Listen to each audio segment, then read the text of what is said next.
Another episode of Golden Opportunities, episode 5. Wow, 5. I stand. All right. Hey, y'all, this is going to be real quick. I just want to say this and get it off. I saw this and I just felt like I had to discuss this. The topic you guys probably already seen this called Are You Worth It? Are you worth it?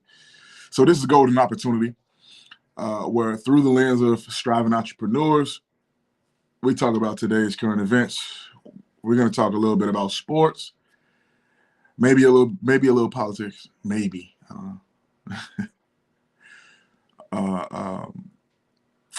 Some of today's issues,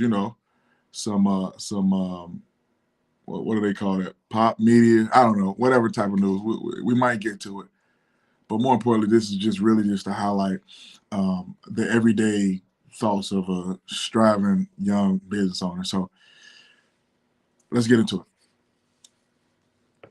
Are you worth it? There's an article I had just saw, and so I'm actually gonna shout out the person who I saw it from. I don't know who originally shared the post, but I was able to clip the post from. Just wait a minute. Let me get to it. Because I want to get you right. Give it to you right. So so it shows both. So, and this is my Facebook friend. I don't know your name. Excuse me, but it's Yen. So maybe her name is Erin. I don't know, but it's ERYNN. Okay. If you ever, I just want to do my due diligence and giving you a quick shout out, and it's actually a share from a person called Shay Walters. So Shay Walters, and quite simply, this is the type of message you can take two ways. You can take this message in two different ways. I'm gonna break it down a little bit, but I'll read it all together first. So it says a violinist played for 45 minutes in New York in the New York subway. A handful of people stopped, a couple of them clapped. The violinist raised about $30. No one knew this, but the violinist was Joshua Bell, one of the best musicians in the world. In that subway, Joshua played one of the most intricate Joshua played one of the most intricate pieces ever written with a violin. Now, this music is worth $3.5 million. 2 days before he played in the subway, Joshua Bell sold out the Boston Theater. The average seats were about $200. Right? The experiment proved that the extraordinary in an ordinary environment does not shine and is so often overlooked and undervalued. There are brilliantly talented people everywhere who aren't receiving the recognition and reward they deserve. But once they arm themselves with value and confidence and remove themselves from an environment that isn't serving them, they thrive and grow. Your gut is telling you something. Listen to it. If it's telling you that where you are isn't enough, go where you are appreciated and valued.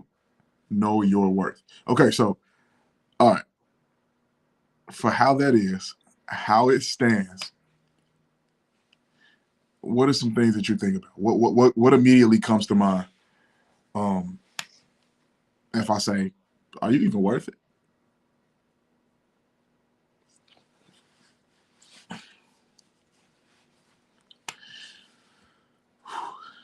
This one's crazy.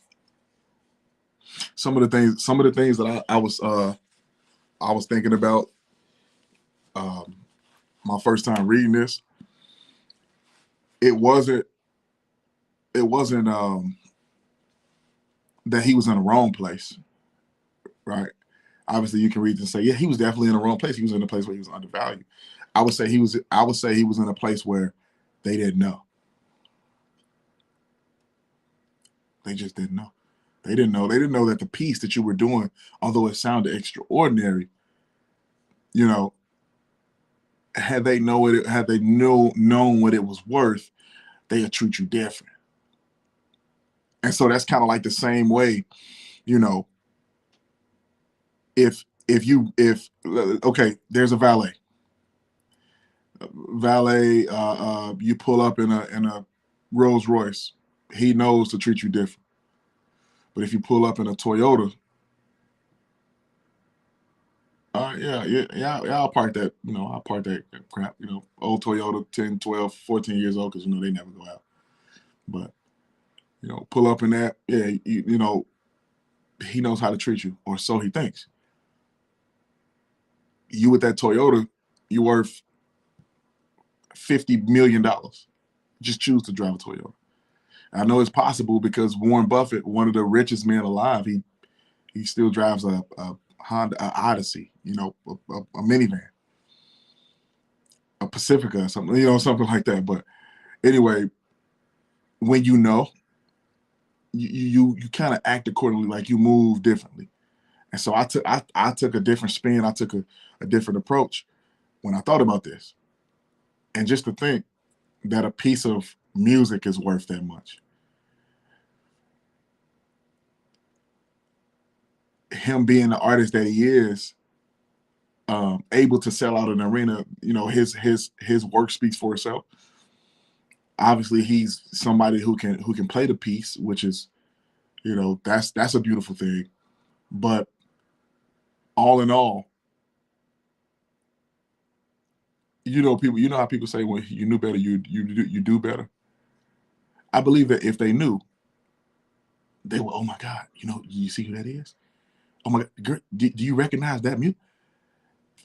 It's only 5 people in the world that can even play that. He's playing that right now. This is great. Like, let's get it. And so now you take that back to your personal life.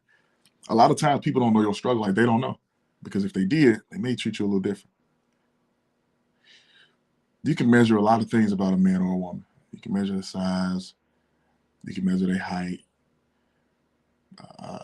You can measure the shoe size, right? You can measure the weight. You can even measure how big somebody's head is. It's possible.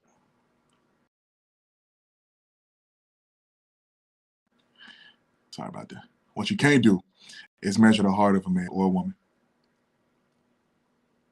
If you knew, you'd move differently.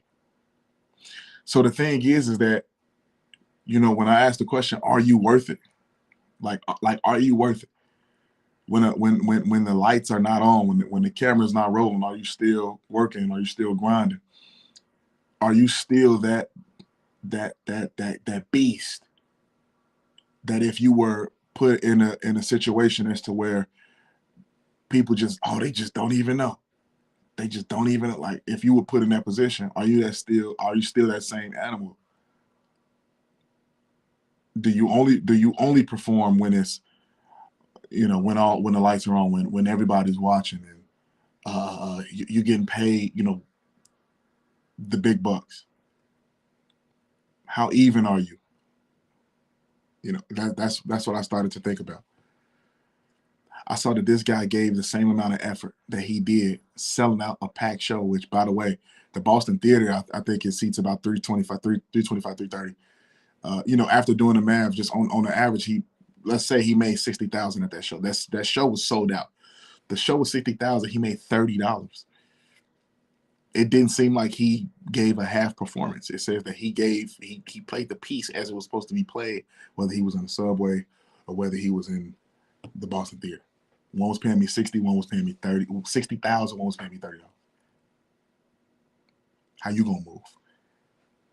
Are you worth it? Are you worth it? On the flip side, we can take this message for exactly for what it is. Like, exactly. Like, as you read it, because the person who posted it did a great job of saying, like, listen, know your worth, know know what you will stand for, know what you won't take. I get all that. Great, totally. We could take it just like that. But if you think a little bit deeper, I'm the type that always revert back to self. And I ain't gonna get mad at nobody